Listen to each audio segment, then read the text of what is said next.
todos los amigos de Hoja de Ruta Radio, bienvenidos a una nueva edición de Otras Voces, el segmento de entrevistas de este medio de comunicación digital y alternativo. Cuando son las 15 horas con 14 minutos, damos la más cordial bienvenida a todas las personas que se van conectando ya a esta señal y también damos la bienvenida al doctor Richard Pinargote, con quien vamos a conversar sobre algunos temas, empezando por el tema de la semana. Ha habido una feria de entrega de carnets de discapacidad y esto le hace un flaco favor a este tema de de las personas con discapacidades que definitiva después de haber pasado por esta enfermedad del COVID-19 alguien podría generar alguna discapacidad. Doctor, muy buenas tardes. ¿Cómo está este tema de las discapacidades? Muy buenas tardes. Hola, muy buenas tardes, querido Armando. Un gran saludo, un fraterno saludo para todos los amigos que se conectan en este canal Hoja de Ruta. Para mí siempre es muy agradable poder estar acá compartiendo y, bueno, interactuando un poco. La verdad es que cada semana, no sé si es una forma de hacer circo este gobierno o lastimosamente es tan purulenta y tan cargado de cosas negativas que tienen por donde sea, que cualquier tema que se toque, lastimosamente de por medio va a ir sesgada algo de corrupción o algo que de una otra manera atenta contra los intereses del país, de la nación y de todos nosotros. Ahora el tema resulta que muchos de honorables, asambleístas sobre todo, y bueno, muchas personas que están en cargos de representatividad del gobierno, y probablemente mucha gente que ni siquiera le haría falta aquello, han presentado carnets de discapacidades que van en relación directa con unos márgenes bastante interesantes de descuentos, tanto en compras de cierto tipo de cosas, incluso en descuentos de también lo que se paga en impuesto a la renta. Y por lo que hemos visto también, en descuentos en lo que tiene que ver incluso el pago de manutenciones a hijos, cosa bastante importante, ¿no? Y delicada, de por cierto. En ese sentido, lo que ha ocurrido ahora habla de que echa la ley, echa la trampa. Entonces, es lamentable, primero por el grupo de personas que tienen discapacidad y que sin lugar a dudas esta ley lo que busca es protegerlos, ayudarlos y de una otra forma tratar de equiparar esas probables limitaciones que tienen. Y que cualquiera puede ser en algún momento un discapacitado. Porque si yo por algún accidente pierdo la capacidad, pierdo un miembro, mi brazo derecho, pierdo un ojo, etcétera, otras cosas más, automáticamente entro en este grupo. Y obviamente que soy una persona vulnerable con ello. Entonces, me refiero a echar la ley, echar la trampa, porque alguna gente se ha valido de eso, de la capacidad que otorga que otorga el lugar donde entregan estos carnets, y aparentemente han incluso estado lucrando con ello. Y estas personas han estado también teniendo la posibilidad de poder importar vehículos de alta gama, ¿sí? Como que fuera la cura para la discapacidad tener un vehículo de alta gama. Yo digo, o sea, ¿a qué persona discapacitada un vehículo lo va a curar o va a recuperar su discapacidad? O sea, no hay una relación entre lo uno y lo otro, porque independiente de que su discapacidad sea auditiva, visual, motriz, etcétera, ¿sí? El tener un vehículo que podría generar cierta tranquilidad en la movilización de un lado a otro, pero no va a ir en nada frente a la posibilidad de poder prevenir o alterar o modificar su discapacidad. Listos, Entonces, eso, sin lugar a dudas, ha originado todo lo que estamos viendo ahora. Y creo que es un repudio generalizado. Hay memes, la gente publica cosas que suenan hasta groseras y feas, pero creo que es toda esta rabia contenida de la población. Y no estamos analizando sobre todo un tema importante. Ahorita por el COVID-19, mucha gente que le ha tocado permanecer en terapia intensiva probablemente va a quedar con una secuela respiratoria importante. Todavía no sabemos lo que ha ocurrido, pero sí hemos visto en otros países que hay personas que quedan con secuelas respiratorias e incluso con secuelas neurológicas. Entonces, es importante entender eso porque probablemente del grupo de personas que han estado hospitalizadas en terapia intensiva pudieran quedar personas discapacitadas. Entonces, en este momento, ¿qué es lo que va a hacer? Como este gobierno puede tener lo que sea en cuanto a negativo, pero un poquito de sensatez, de madurez y de lógica no tiene, probablemente ahorita van a suspender la entrega de carnets. Y la gente que verdaderamente necesita, ¿sí? No va a poder contar con esto. Y quizás en 1 o 2 años, no sé, se me ocurre una fecha, recién comenzarán a entregar los carnets. Bueno, este gobierno se acaba en 11 meses, pero de aquí en 11 meses recién comenzarán a poder entregar carnets. Pero esa gente, para los problemas que tiene ahora, los necesita ahora. Claro. porque no pueden estar pensando aquí a 11 meses qué podría ocurrir, ¿sí? Entonces, eso es lo más lamentable de todo esto, ¿no? Es terrible que hayan tomado esa decisión y una decisión que a mí realmente me molesta en el Ministerio de Salud. O sea, ya no podemos averiguar cuáles son las personas que eh, han obtenido los carnets de discapacidad. Y hoy, muy alegremente, el ministro de Salud dice que hasta futbolistas tienen carnet de discapacidad. ¿Será por eso que no meten goles?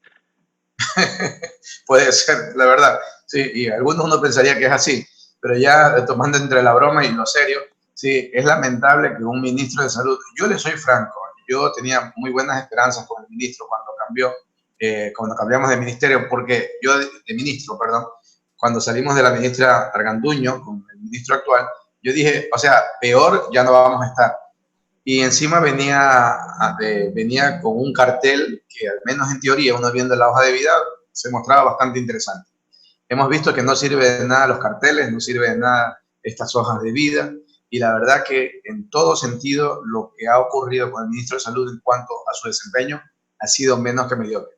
Si la anterior ministra era mala, de verdad que la calificación de él ahora ni siquiera puede llegar a eso. Entonces, lamentable cualquier cosa, cualquier opinión que él vierta sobre algún tema, peor aún sobre esto de la discapacidad. Yo no sé cómo alguien en el gobierno no puede ver un poquito. Siempre estoy molestando con esto, que entre tanta gente que está gobernando, al menos uno que tenga un poco de lógica, de sentido común, ¿sí? Y de algo de humanismo. Parece que no existe eso, al menos en los puestos superiores. Porque le aseguro que en la gente del ministerio saben claramente lo que hay que hacer y cómo hacerlo. ¿Sí? Porque yo conozco a la gente de oficio del ministerio y hay gente muy bien llevada, hay gente que conoce muy bien. Pero claro, si el jefe viene, el jefe de los que se remueve viene y dice que hay que ir por acá, no, hay que tomar esas directrices que en este momento están siendo muy negativas, ¿no? Claro, pero por ejemplo ahí la indignación de la gente, y es un caso que lo vamos a tener el día de mañana en la vena abierta, es por ejemplo de las personas que realmente sí tienen discapacidad o personas que tienen, claro, que tienen discapacidad y cuando le hicieron una evaluación le bajaron el tanto por ciento de discapacidad para no tener, para que no obtenga ningún tipo de beneficio. Y sin embargo, hay otras personas que se les ve, pero sanas y buenas, haciendo una vida normal y asoman con carnet de discapacidad. O sea, eso es lo que indigna a la gente ahora. Por supuesto. Y creo que todo el mundo comparte la misma sensación. ¿Sí?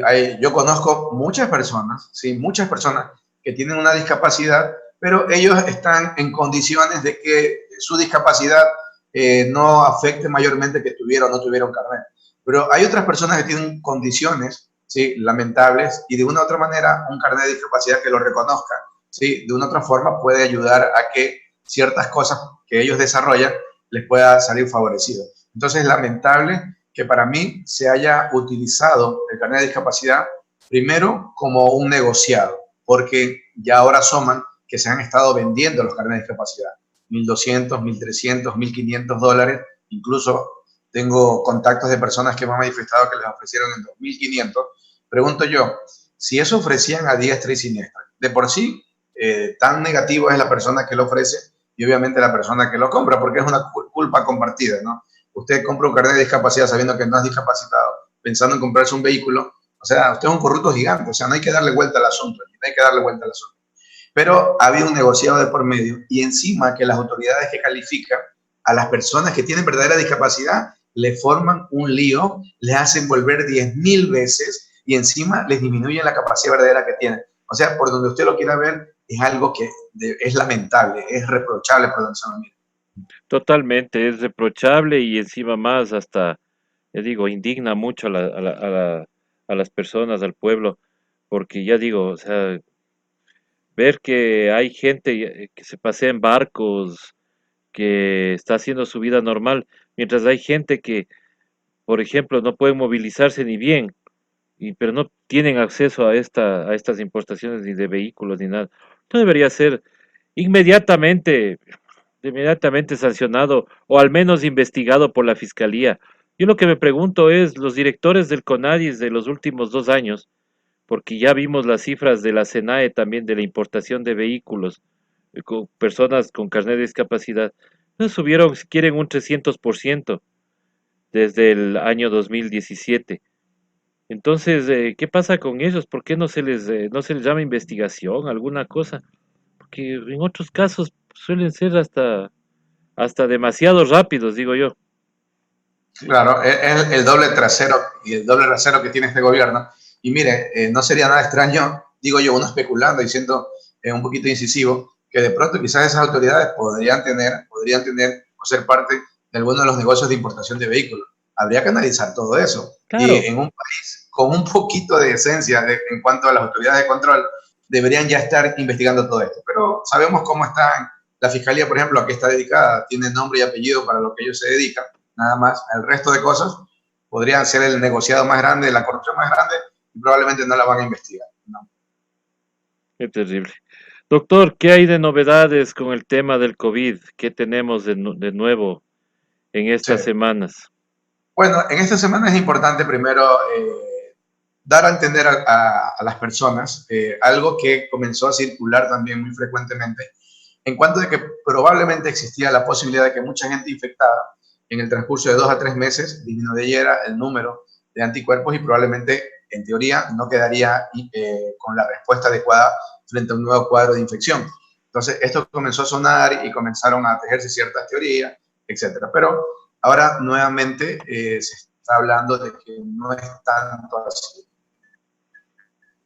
Existe la posibilidad de lo que desde lo que un inicio comentamos, que frente a las personas que se han contagiado con anticuerpos específicos, al menos en relación con otros coronavirus, pueda existir una respuesta de memoria que pudiera llegar o alcanzar aproximadamente 24 meses, o sea, 2 años. Hay que tenerlo como una posibilidad.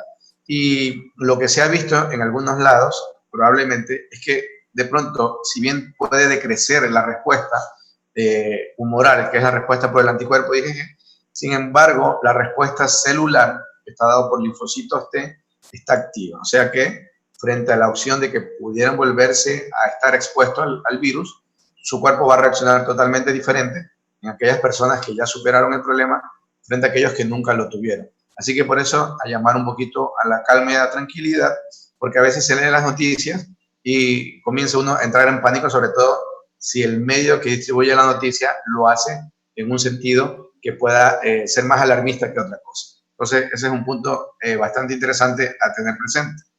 Y por otro lado también, este tema es bastante polémico, la verdad, pero eh, hay mucha gente, como ya hemos visto, defensora de dióxido de cloro, y en ese grupo de gente, sin lugar a dudas, hay incluso personal de salud que, si bien es cierto, dicen, si lo tomo en cierta cantidad, no me va a afectar, y puede que perdón, no me va a afectar negativamente y puede que me afecte en positivo, ¿no?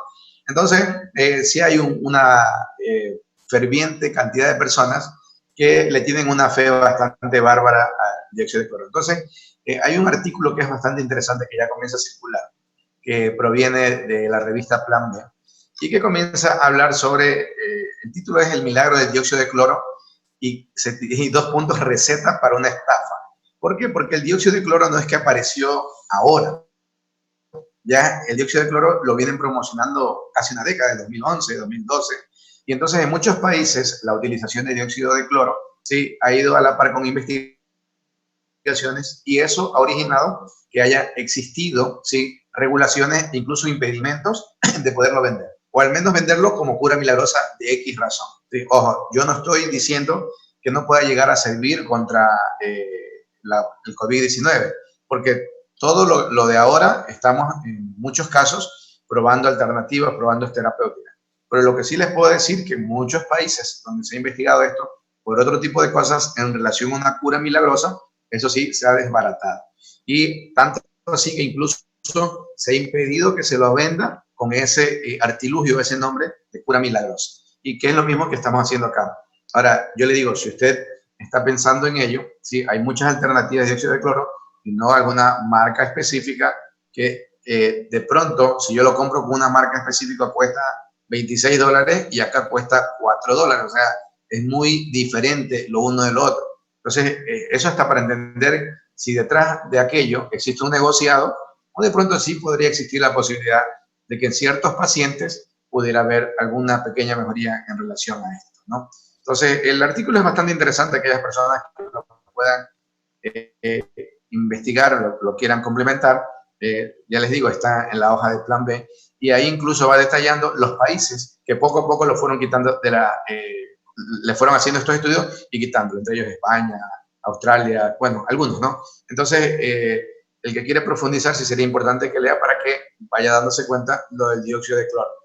La idea ni siquiera es polemizar, es simplemente tener claro, y lo que dijimos desde el principio, mientras no haya estudios que avalen que efectivamente pacientes tratados con esto versus pacientes que no se trataron demostraron una mejoría significativa, hasta ese momento nosotros no podemos decir que es algo que pueda ayudarnos, ¿sí? Porque hasta ahorita es solamente especulativo y está más la cuestión de la fe que la cuestión de la evidencia científica.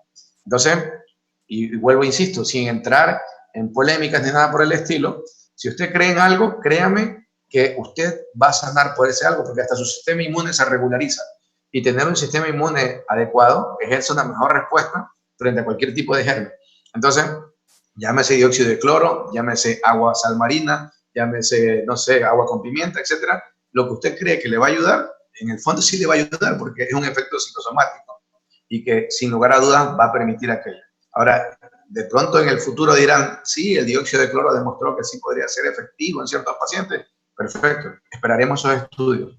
Mientras tanto, ahora solo es especulativo, ¿no? Claro, porque sí, recibimos a diario nosotros que por favor, que tratemos el tema del dióxido de cloro, que por qué cerramos las puertas. No es que se hayan cerrado las puertas, yo les indico que nosotros, inclusive antes que el señor Carlos Vera, nosotros hicimos contacto con el señor Kalker, inclusive le escribimos, hablamos con él para una entrevista, quedamos ya en un día y después nos canceló. Entonces, hemos hecho las gestiones, hemos querido de nuevo entrevistarle, pero no, ya no se ha podido porque ahora, al parecer, ya es muy requerido. Entonces, sí, pues entonces me mandaron todo, me mandaron toda la literatura sobre el tema, hemos leído, pero como os digo y como siempre hemos recalcado acá, mientras no existan los estudios científicos, nosotros siempre dudaremos de ese tema. Doctor, hoy salió una noticia también de que que el Remdesivir está siendo acaparado por los Estados Unidos. Pero me queda una duda también. Se supone que eso es ruso. ¿Cómo es No, posible que hayan... el Remdesivir no es ruso. ¿No es ruso? El Remdesivir no es ruso. ¿Ya? ¿De No, dónde y es? el gobierno de Estados Unidos tiene licencia europea, entonces, pero ellos lo que han acaparado son con los lotes que hicieron y con la sustancia básica para poder volver a hacer. O sea, ellos tienen la posibilidad de aquí a 3 meses acaparar con toda la producción, porque acapararon los insumos, la materia prima para poderlo realizar. Pero nuevamente, no se estresen porque hayan acaparado el Remdesivir, porque el Remdesivir lo que está demostrando que los pacientes que están en terapia intensiva a corto por si acaso. Entonces, esos pacientes les acorta probablemente en unos 6 días la estancia en terapia intensiva, que sí es algo importante por si acaso, por supuesto que sí, pero tampoco significa que va a ser la acción completa, porque también entendamos que los pacientes que entran a terapia intensiva del 100%, probablemente estamos hablando menos del 5% de los afectados, menos del 5% van a requerir una unidad de terapia intensiva y probablemente de ellos, un grupo menor todavía, el que tiene que permanecer por mucho tiempo. Porque más o menos estamos hablando que un paciente con COVID-19 que pasa a ventilación mecánica por esto, o sea, terapia intensiva, probablemente necesitará estar en terapia intensiva entre 14 a 21 días. Y si usted acorta esa estancia, es significativo. Sí, pero acuérdense que Estados Unidos también empezó con la hidroxicloroquina, ¿sí? Diciendo que era la solución a todo. Así que ellos acaparen esto. La verdad, solamente habla mal de ellos, porque anteponen sus medios económicos para demostrar lo egoísta que son como países. O sea, por donde se lo mire, para mí es un acto incluso desde el tipo de vista político negativo. Pero bueno, ¿quién contra ellos? Que son los dueños del mundo, ¿no? Exactamente, ¿quién contra ellos? Ahora, Y sobre la dexametasona, igual es para pacientes que están en terapia intensiva. Sí, hay que tener mucho cuidado con los corticoides, mucho cuidado. Es un tipo de medicina que, miren, si vamos extrapolando y correlacionando la efectividad entre lo uno y lo otro en cuanto a esto, podríamos decir que la dexametasona también actúa como un remdesivir en el sentido de que va a dar una mejoría o va a facilitar ciertas cosas en los pacientes que están ya hospitalizados en una unidad de terapia intensiva. Y bueno, los corticoides, esta dexametasona, es de acceso público y tiene un costo muy bajo, muy bajo. Entonces, nuevamente, lo que hay que entender son los momentos y los criterios que el paciente necesitaría esto, porque no es que yo agarro un paciente que ya entra a terapia intensiva y automáticamente le voy a colocar esto, porque ellos tienen que ver cómo va lo de la tormenta de la citoquina, ellos tienen que valorar en sangre cómo están ciertos elementos, ferritina, etcétera, que se van desprendiendo a medida que aumenta la inflamación, y obviamente que ahí es el momento que ellos interactúan. Pero eso lo puede hacer una persona, un terapista intensivo, cuando tiene el espacio y tiene las posibilidades de hacerlo. Digo esto porque en Quito, por ejemplo, los servicios de terapia intensiva están saturados, están saturados. Quito en este momento está viviendo lo que Guayaquil vivió a final de marzo, principio de abril, ¿sí? Y a pesar de todo, como se venía manejando Quito en este momento, esa es la realidad. No hay servicio, yo tengo conocimiento en muchos hospitales que están adecuando salas intermedias para hacer las terapias intensivas hechas al apuro. Y entonces hay que entender eso porque la población es la más consciente que debería estar. Y hay ahorita una alta probabilidad de que si le pasa un servicio de terapia intensiva, usted pueda que no llegue a acceder al servicio de terapia intensiva porque está saturado. Entonces, aunque tengan la droga que tengan, Remdesivir, toda la medicina posible, pero si usted no llega al lugar donde la tienen, no le sirve de nada. O sea, eso también tenemos que entender claramente. Así que hay que tener mucho cuidado. Ahora mucho más que antes, mucho cuidado, sobre todo la gente de Quito, ¿no? Sí, y sobre todo acá en Quito, sí, efectivamente, porque acá lo que nos dicen es que no pasa nada, que hay que tener cuidados nada más, pero Dios no quiera, ya llegamos a tener esta enfermedad, pues y hay que empezar a cuidarse con mucha más atención, porque ya no tenemos capacidad hospitalaria en Quito. Tanto es así que se están trasladando algunas personas a otras provincias porque la capacidad de los hospitales en Quito, tanto públicos como privados, se ha completado totalmente. Y yo creo, sin ser muy alarmista, que creo que vamos a regresar a un confinamiento total en las próximas semanas, porque como estamos, o como vemos que está evolucionando esto, va a estar muy difícil realmente. Recién hoy las universidades están ya haciendo las pruebas en los diferentes laboratorios que ellos han implementado en las universidades. Entonces, recién vamos a tener pues, una cifra exacta de, de De personas que están contagiar. contagiados, claro, de contagiados La, la cifra saldrá de aquí en 5 días, o sea, hasta acá en la valoración y todo. claro, Y el panorama en 5 días se habrá modificado porque se irán incrementando casos. O sea, todo eso hay que ir analizando también. ¿Sí? claro. Y eso también es otra cosa. Doctor, un consejo. Hemos visto, por ejemplo, y lastimosamente, y les mandamos nuestro cordial saludo y solidaridad. Del caso Sobornos, hay 3 abogados que han dado positivo COVID-19. Y ellos están en sus casas tratándose en un cerco epidemiológico. ¿Qué recomendaciones podrán tener ellos? ¿Qué deberían hacer? ¿Qué deberían tomarse para paliar estos 15 días en los que ellos estarán en cuarentena? Bueno, un saludo especial al abogado Fausto Jarrín, que es uno de aquellas personas que están allí. Por estas cuestiones de la medicina, sobre todo, hemos podido tener contacto con él. Y la verdad que la terapéutica que está llevando él es bastante buena y está respondiendo bastante bien. A Dios gracias. No podría hablar con los otros abogados, pero sin embargo, lo primero es entender que la familia por sí automáticamente entra dentro de la posibilidad de que hayan estado contagiados. Y en el caso de nuestro querido abogado Fausto Barrín, la familia de él también ha sido contagiada. Sin embargo, es lo que yo siempre digo, si usted habla con un grupo familiar, van a ver cómo la respuesta es tan es tan homogénea en el sentido de que va a depender de la edad, va a depender de ciertas características para ver que algunos dijeron, no, yo no sentí nada, otros no, yo tuve una afectación de 2 días, y otros dijeron, yo la verdad sentía que me moría. O sea, es muy variable y depende de eso. Entonces, en esa situación hay que entender también que incluso dentro de la familia va a haber gente que está contagiada y que ni siquiera se da cuenta que estuvo contagiada. Entonces, ellos han llevado una terapéutica que es la que recomendamos en estos pacientes moderados que pudieran complicarse, la está cumpliendo estrictamente y la ha funcionado bastante bien. Entonces, no quisiera especificar el tipo de terapéutica porque cuando uno la especifica, la gente comienza a tomar así, a diestra y siniestra, que de eso no se trata. Entonces, yo he mencionado que para cada paciente hay que analizar primero cómo se encuentra y luego, de acuerdo a ello, va a ir cierta terapeuta. Entonces, no es que uno escuche que hay 10 cosas que funcionan y automáticamente las 10 cosas tengo que comenzar a tomar. No, tienen que ir a tomar dependiendo de su cuadro. Entonces, como nosotros estamos valorando, y entre otras cosas que se controla mucho es la saturación, y vemos que la saturación es la cantidad de oxígeno que hay en la sangre, ¿no? Que es un dato muy importante. Entonces vemos que la saturación, al menos de uno de ellos, ha ido paulatinamente mejorando. Estuvo muy fea la saturación, la verdad, muy fea.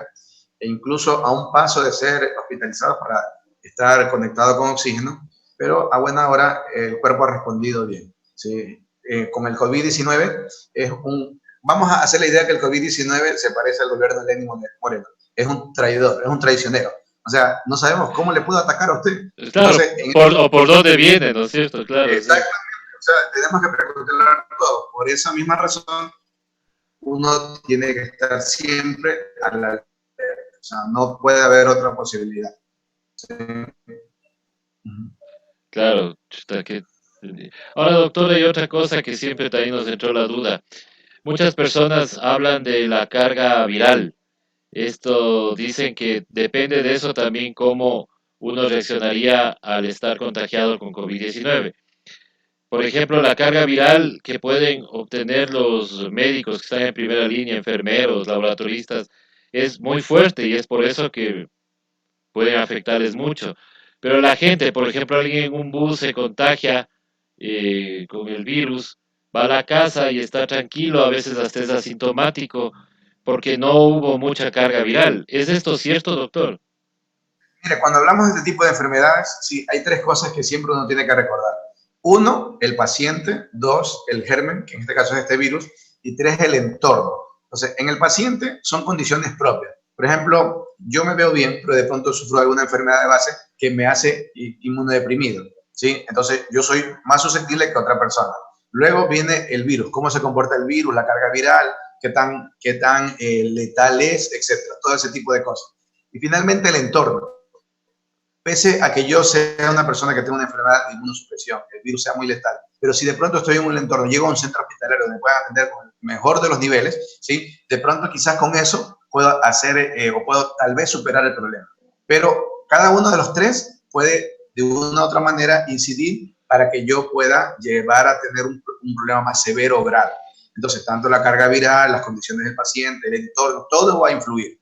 Por eso es importante nuevamente, no me sirve de nada si yo me contagio, yo sano, me contagio con poca carga viral y aparentemente estoy llevando una enfermedad que poco a poco se va haciendo allí, si yo no tengo a dónde ir, si es que me llego a complicar, ¿sí? Entonces, cuando hablamos de la enfermedad, los 3 puntos son muy importantes, ¿sí? De una u otra manera se retroalimentan, ¿sí? Esto de las condiciones del huésped, el virus como tal y el entorno donde se desarrolle todo. Entonces, obviamente que la carga viral es una de las cosas también importantes y está dentro de las situaciones que uno menciona cuando habla del contagio y de la posibilidad de que se vuelva letal o no el mismo, ¿no?